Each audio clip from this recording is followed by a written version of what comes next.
આજના ડીએનટીવી સમાચાર કક્ષમાં સૌનું સ્વાગત કરું છું। જોઈએ એક નજર આજના મુખ્ય સમાચાર। શહેરમાં સિંધી સમાજ દ્વારા ચેટીચંદની ભવ્યાતિભવ્ય ઉજવણી।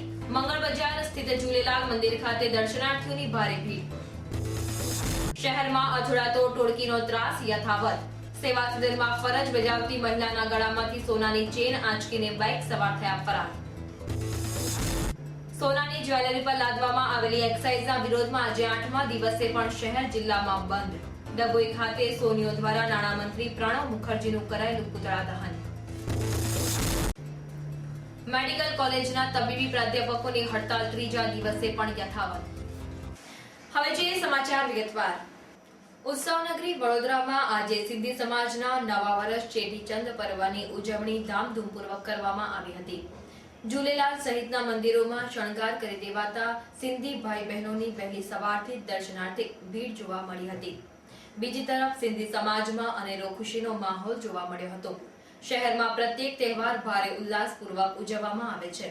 ગઈકાલે મહારાષ્ટ્રીયન દ્વારા ગુડી પડવાની ભારે ધામધૂમપૂર્વક ઉજવણી કરવામાં આવી હતી, ત્યારે આજે સિંધી સમાજના નવા વર્ષ ચેટીચંદની ભવ્યાતિભવ્ય ઉજવણી કરવામાં આવી હતી।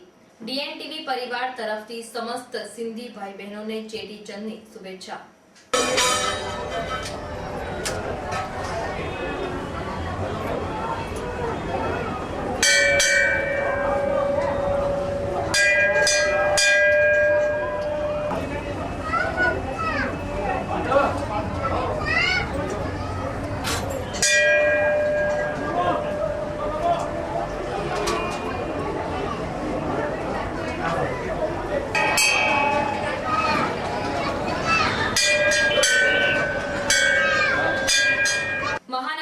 સદનની જાડી ચામડીના અધિકારીઓના પાપે પ્રાથમિક સુવિધાઓથી પ્રજાને વંચિત રહેવું પડે છે।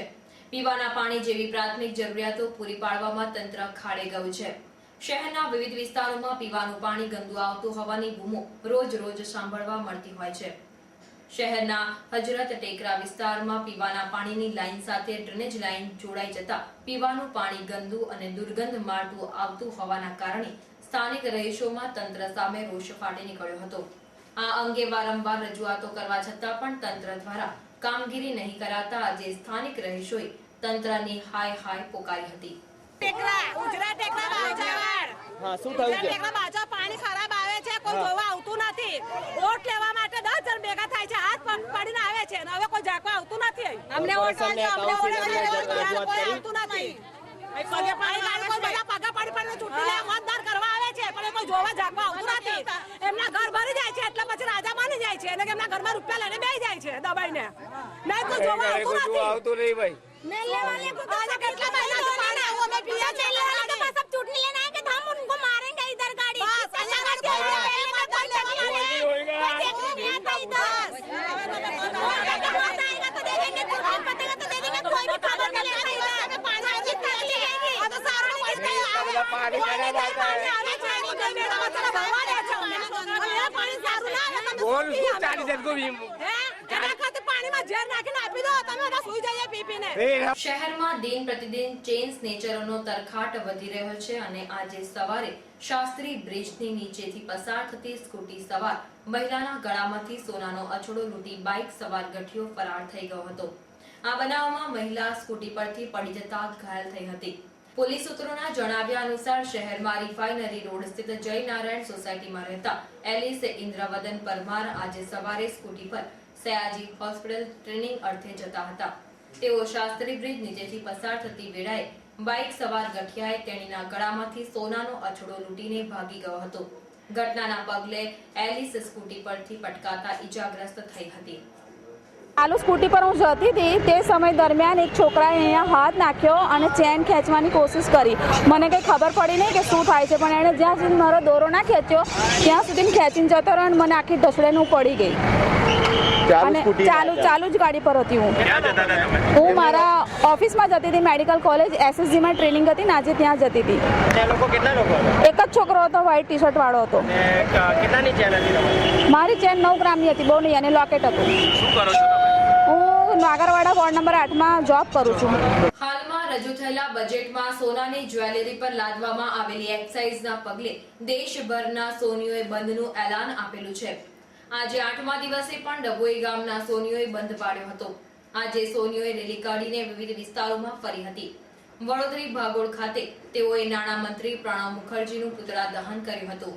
મહાજન એસોસિએશનનો મંત્રી નવીનભાઈ ચોકસી, કેન્દ્ર સરકારના નાણામંત્રી પ્રણવ મુખર્જીએ સોનાના ગ્રાન્ટે નોન ગ્રાન્ટે દાગીના ઉપર ભારેમાં ભારે આપકારી જકાત યાને એક્સાઇઝ ડ્યુટી નાખી છે. એનો અમે સખત વિરોધ કરીએ છીએ અને એના વિરોધની અંદર આજે પણ અમારું બજાર બંધ રહ્યું છે અને અમે એના વિરોધ રૂપે અત્યારે મીણબત્તી રેલી અને પુતળા દહનનો કાર્યક્રમ અમે યોજ્યો છે. ડભોઈ ખાતે આવેલી સ્ટેટ બેંક ઓફ ઇન્ડિયાના ભરણામાં ₹100ની 2 તથા ₹500ની 1 નોટ નકલી આવતા મેનેજરે પોલીસ ફરિયાદ નોંધાવી છે. પ્રાપ્ત માહિતી અનુસાર ડભોઈ ખાતે આવેલી સ્ટેટ બેંક ઓફ ઇન્ડિયામાં દર 7 મહિને જૂની ફાટેલી નોટો અમદાવાદ રિઝર્વ બેંક ખાતે મોકલવામાં આવે છે. આજ રોજ ₹3,34,50,000 રકમ રિઝર્વ બેંકમાં જમા કરાવવાની હતી.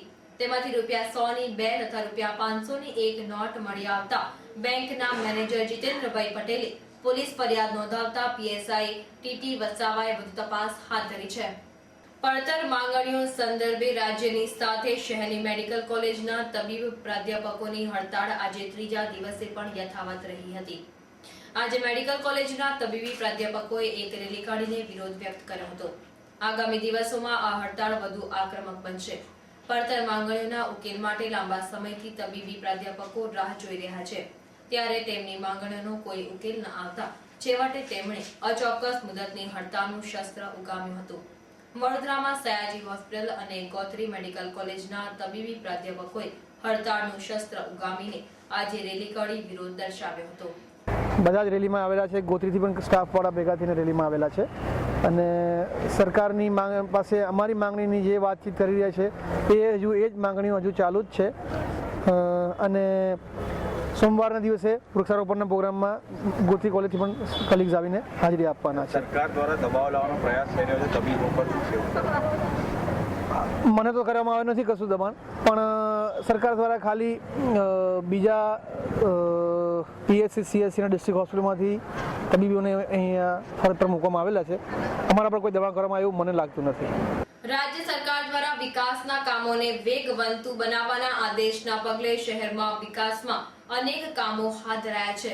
ત્યારે વડોદરા શહેરના સાંસદ બાળુ શુક્લા દ્વારા સોસાયટી વિસ્તારમાં લોક ભાગીદારીથી રોડ રસ્તાના નિર્માણનું કામ હાથ ધરાયું છે. અગાઉ તરસાલી ખાતે લોક ભાગીદારીથી રોડ રસ્તા બનાવવામાં આવ્યા હતા.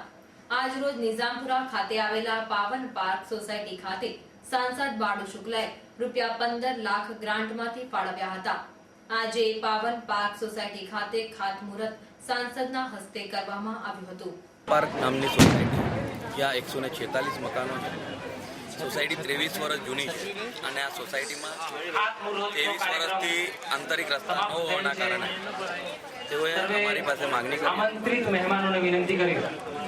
14 લાખ અને 30,000 રૂપિયાના કિંમતનો આ રોડ છે, જેમાં સંસદ નિધિમાંથી 7,15,000 અને આ સોસાયટીના રહીશોએ 7,15,000 રૂપિયા એકત્ર કરીને આજે આ રોડનું ખાતમુહૂર્ત થયું છે. બંગાળમાંથી છૂટા પડીને પોતાની અલગ ઓળખ ઊભી કરનાર બિહાર રાજ્યના આજે 100 વર્ષ પૂર્ણ થયા છે.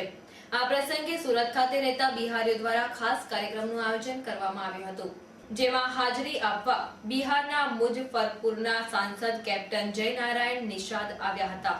તેઓએ આજે શહેરના સ્થાનિક કાઉન્સિલર શૈલેષભાઈ સોટાની ઔપચારિક મુલાકાત લીધી હતી. શૈલેષભાઈએ પણ બિહારના 100 વર્ષ પૂર્ણ થતા કેપ્ટન જયનારાયણ નિષાદ તથા સમસ્ત બિહારીઓને શુભેચ્છા પાઠવી હતી. અમદાવાદ ક્રાઇમ બ્રાન્ચ ગતરોજ પેટ્રોલિંગમાં હતી ત્યારે પુનિતનગર રેલવે ક્રોસિંગ પાસે બાતમીના આધારે વડોદરા શહેરના વોન્ટેડ આરોપી ડાયાભાઈ ગોહિલને ઝડપી પાડ્યો હતો. આરોપી મજૂરી કામ કરતો હતો. તે સમય દરમિયાન તેની પત્નીના કોન્ટ્રાક્ટર સાથેના આડા સંબંધોને લઈને ઝઘડો થયો હતો. તેમાં તેણે કોન્ટ્રાક્ટરની પાઇપ મારીને હત્યા કરી હતી. આ ગુનામાં તેને 14 વર્ષની કેદ થઈ હતી. દરમિયાન 31મી જાન્યુઆરી 2007ના રોજ પોલીસ ભવન વડોદરા ખાતે ભજીયા બનાવવાની કામગીરી હોય તેને દૂધ લેવા મોકલતા ભાગી ગયેલ. ત્યારબાદ તે ચોટીલાની યોગીરાજ હોટલમાં રહેતો અને ત્યાં જ નોકરી કરતો હતો. પરંતુ તે પોતાના ભાઈને ત્યાં વટવા આવ્યો ત્યારે પોલીસે તેને ઝડપી પાડ્યો હતો. આ હતા ત્યાર સુધીના સમાચાર. તાજા સમાચાર માટે આવતીકાલે આ સમય ફરી મુલાકાત થશે. ત્યાં સુધી DN TVની સમગ્ર ટીમને રજા આપશો. નમસ્કાર.